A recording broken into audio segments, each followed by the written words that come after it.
बिस्मिल्लाहिर्रहमानिर्रहीम। अस्सलाम वालेकुम नाजरीन, मैं हूं राना तारिक अज़ीज़। जियो ख़बरें डिजिटल मीडिया का आप यूट्यूब चैनल देख रहे हैं। हमारे चैनल को लाइक करें, सब्सक्राइब करें ताकि आप तक मालूमाती और तहकीकाती रिपोर्टिंग पहुंचती रहे। नाजरीन, किसी भी मुल्क में कोई भी हुकूमत आती है तो उनकी 3 तरजीहात बहुत अहम होती हैं, उसमें तालीम, रोज़गार और सेहत।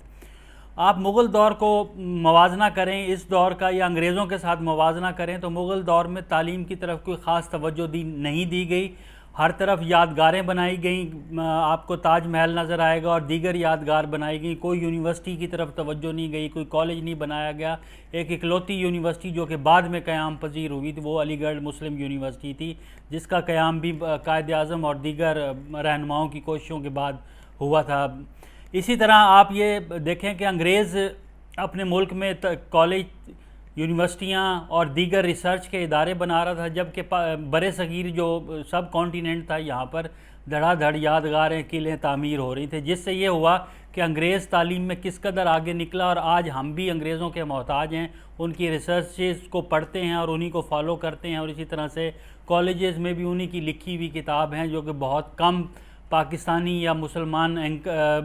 ऑथर हैं जिनकी किताबें हम पढ़ते हैं। अब पाकिस्तान में भी देख लें कि पाकिस्तान में भी हुकूमतों की तालीम तरजीहात नहीं रही। उसकी शायद यही वजह थी कि जो असेंबली में जो लोग बैठे थे उनके ज़्यादातर तादाद अनपढ़ थी, और वो चाहते थे कि भी उनका सिक्का चलता रहे और उनके मुकाबले में उनके जो वोटर्स हैं या उनके मुलाजमीन हैं वो पढ़ लिख कर उनके सरों पर सवार ना हों, तो इसलिए उनकी तालीम तरजीह नहीं रही। दूसरी तरफ शहबाज शरीफ ने तालीम के हवाले से बहुत सारे एक्सपेरिमेंट किए, और उस एक्सपेरिमेंट में दानिश स्कूल, जिस तरह आपकी मिसाल ले सकते हैं कि दानिश स्कूल उन्होंने बनाए, करोड़ों रुपए खर्च कर दिए गए, लेकिन आज दानिश जो स्कूल हैं उनकी हालत आपके सामने है और वो किन हालात से गुज़र रहे हैं। उनके स्टाफ को सैलरी भी प्रॉपर नहीं मिल रही। पिछले दिनों मैंने अपने जो फेसबुक पेज है मेरा जियो ख़बरें का, उस पर हमने पोस्ट भी की थी कि कितने करोड़ों रुपए की सैलरी जो है दानिश स्कूल के स्टाफ को नहीं मिल रही। दूसरी तरफ मुल्क में तालीम महंगी हुई, उसकी बुनियादी वजह यह है कि सरकार ने तो यूनिवर्सिटी कॉलेज बनाने में वो काम न किया, जबकि दूसरी तरफ प्राइवेट तबका इसमें बहुत ज़्यादा चला आता गया, और उसका जो नुकसान है वो ये भी हुआ कि जो यूनिवर्सिटी, सरकारी यूनिवर्सिटियों में, सरकारी कॉलेजेस में और स्कूलों में जो असातिज़ा थे वो भी इस प्राइवेट तबके और प्राइवेट कॉलेज और स्कूलों और यूनिवर्सिटियों से मुंसलिक हो गए, जिससे ये हुआ कि सरकारी स्कूलों की और यूनिवर्सिटी और कॉलेजेस की जो कारकर्दगी थी वो नीचे आई, और प्राइवेट कॉलेजेस में जो पढ़ने वाले, यूनिवर्सिटी में पढ़ने वाले और प्राइवेट स्कूलों में पढ़ने वाले तलबा थे, उन्होंने पोजीशनें भी लेना शुरू कर दी, जिसके बायस आम आवाम पे यह असर हुआ कि प्राइवेट जो सेक्टर है उसमें पढ़ाई बहुत अच्छी है कि बच्चे पोजीशन लेते हैं, और सरकारी सेक्टर इसलिए बदनाम हो गया कि वहाँ पे पढ़ाई अच्छी नहीं है और कोई अच्छी तरीके से देखभाल नहीं है। इस तरह तालीम पे जो है वो तकरीबन कोई 80% के करीब जो है वो प्राइवेट सेक्टर हावी हो गया, और ये प्राइवेट सेक्टर के पास चलेगी, जिससे तालीम बहुत महंगी हो गई, और उन्होंने अपने जो महंगे फ़ीसें रखी और आवाम इसलिए मजबूर हुई कि यार ये पढ़ाते तो ठीक हैं, सरकारी स्कूलों, कॉलेजों और यूनिवर्सिटी में पढ़ाई ठीक नहीं होती, इसलिए जो है ना हम अपने प्राइवेट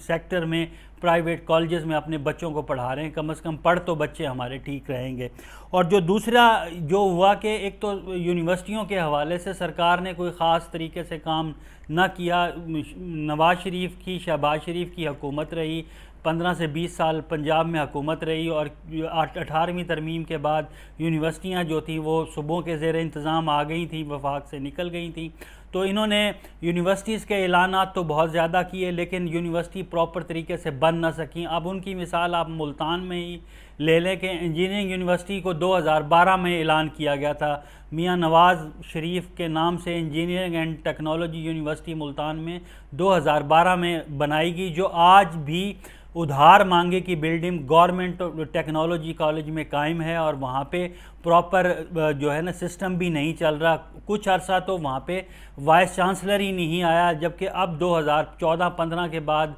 एक वाइस चांसलर आए थे जो कि कंटिन्यू किए हुए हैं, लेकिन सिलसिला ये है कि प्रॉपर क्लासेस नहीं होती, ना टेक्नोलॉजी कॉलेज सही तरीके से चल पा रहा है और ना इंजीनियरिंग यूनिवर्सिटी सही तरीके से चल पा रही। इस सिलसिले में हुकूमत ने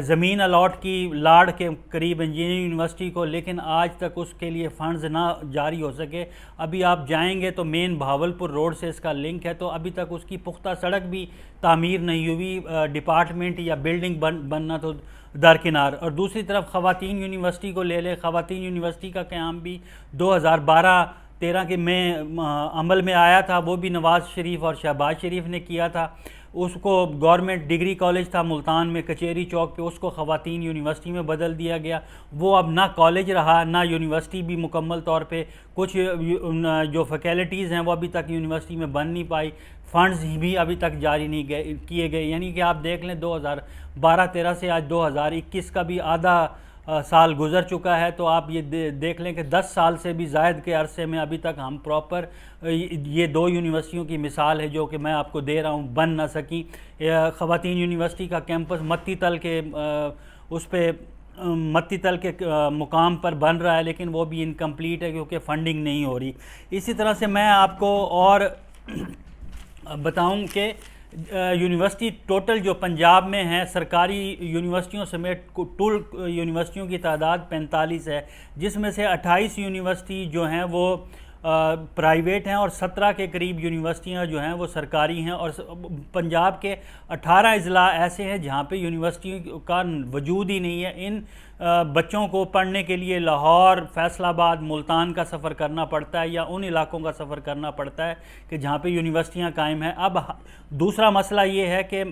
वसाइल का, इन इलाके के जो वसाइल, जिन ज़िलों में यूनिवर्सिटी नहीं बन सकी, इन इलाके में लोगों के वसाइल भी बड़े महदूद हैं और उनको अपने बच्चे दूसरे शहरों में भेजकर पढ़ाना बड़ा मुश्किल लगता है क्योंकि अखराजात बहुत ज़्यादा है। अगर आप लाहौर में पंजाब यूनिवर्सिटी, इंजीनियरिंग यूनिवर्सिटी में जाएँ तो वहाँ पे अखराजात बहुत आते हैं। तो इस तरह से मैंने ये देखा है कि कई सैकड़ों बच्चे अपनी तालीम मुकम्मल करने से भी महरूम रहे और वो अपनी तालीम इसलिए मुकम्मल नहीं कर सके कि वो दूसरे शहर जाकर अपने अखराजात का बोझ नहीं उठा सकते थे या उनके वालिदैन उनका बोझ नहीं उठा सकते थे, तो उन्होंने अपनी तालीम ही अधूरी छोड़ दी। अब इसी तरह से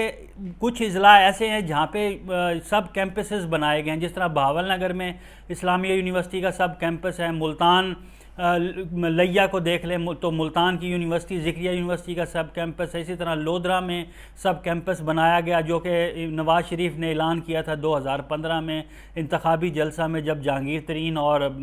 सदीक बलोच का मुकाबला था, तो उस वक्त नवाज़ शरीफ ने यूनिवर्सिटी का ऐलान किया। तो वो अभी तक यूनिवर्सिटी के कैंपस प्रॉपर ही नहीं बन सके, ना वहाँ पे प्रॉपर क्लासेस हो रही हैं, सिर्फ नाम हैं, कागज़ों में चीज़ें चल रही हैं और यूनिवर्सिटी कैंपसेस कायम है जो कि ना होने के बराबर है। तो अगर आपने आगे बढ़ना है, अंग्रेज़ कौम ने तरक्की इसलिए की कि वो तालीम के मैदान में आगे आए, उन्होंने रिसर्च की, रिसर्च करके वो आगे बढ़े, इदारे कायम किए और प्रॉपर अपनी आवाम को, अपने जो अंग्रेज़ मुल्कों की लोग हैं उनको प्रॉपर जो मौके मुहैया किए कि वो आगे बढ़ें। और वो आज किस जगह पहुँचे हुए हैं, वो चांद पे भी चले गए, उन्होंने मरीख पे भी दुनिया बसाने की ठान रखी है, जबकि पाकिस्तान, इंडिया और बांग्लादेश के लोग तो अभी तक लैट्रीनों के चक्कर से ही नहीं निकल सके कि उनको लैट्रीन ही मुहैया नहीं है कि भी वो मुहैया हुकूमत उनको कर सके और वो इस तरह इस चीज़ को इस्तेमाल कर सकें। लेकिन हमारे यहाँ तालीम बहुत पीछे है। तालीम का हाल मैंने आपको बता दिया कि ये तो मैंने सिर्फ मुल्तान का जिक्र किया, डीजी खान में देख लें कि डेरा गाजी खान यूनिवर्सिटी है, उसके हालात आपके सामने हैं। इसी तरह लिया में सब कैंपस है यूनिवर्सिटी का, साहिवाल में सब कैंपसेस बने हुए हैं कि प्रॉपर वहाँ पे तालीम शुरू ही नहीं हो पा रही, जिससे क्या है कि लोग तंग आकर प्राइवेट यूनिवर्सिटी की तरफ जाते हैं। इसी तरह से आप देख लें कि मुल्तान में एक निश्तर मेडिकल कॉलेज था जिसको यूनिवर्सिटी का दर्जा दिया गया, अब वो यूनिवर्सिटी के नाम पे यूनिवर्सिटी है, मेडिकल यूनिवर्सिटी है, जबकि दीगर इलाकों में मुल्तान के इर्द गिर्द प्राइवेट मेडिकल कॉलेजेस की भी भरमार हो चुकी है, जिसमें इब्न सीना है और उसके बाद बख्तावर अमीन बन चुका है और बाईपास मुल्तान पे भी एक मेडिकल कॉलेज जो कि लाखों रुपए में सालाना फ़ीस वसूल करते हैं और जब दाखिला लेने के लिए जाएं तो वो डोनेशन मांगते हैं, वो भी लाखों में, जो कि हर शख्स अफोर्ड नहीं कर सकता। मैंने बहुत से अपने इलाके के लोग ऐसे देखे हैं जिनका सरकारी यूनिवर्सिटी में तो मेरिट ना बना, प्राइवेट में अपने बच्चों को पढ़ाने के लिए उन्होंने अपनी ज़मीनें और जायदाद तक बेची ताकि उनके बच्चे पढ़ लिख कर डॉक्टर बन सकें या इंजीनियर बन सकें। इसलिए हुकूमत को सोचना चाहिए, हुकूमत को अपनी तरजीह तालीम देनी चाहिए, क्योंकि अगर तालीम होगी तो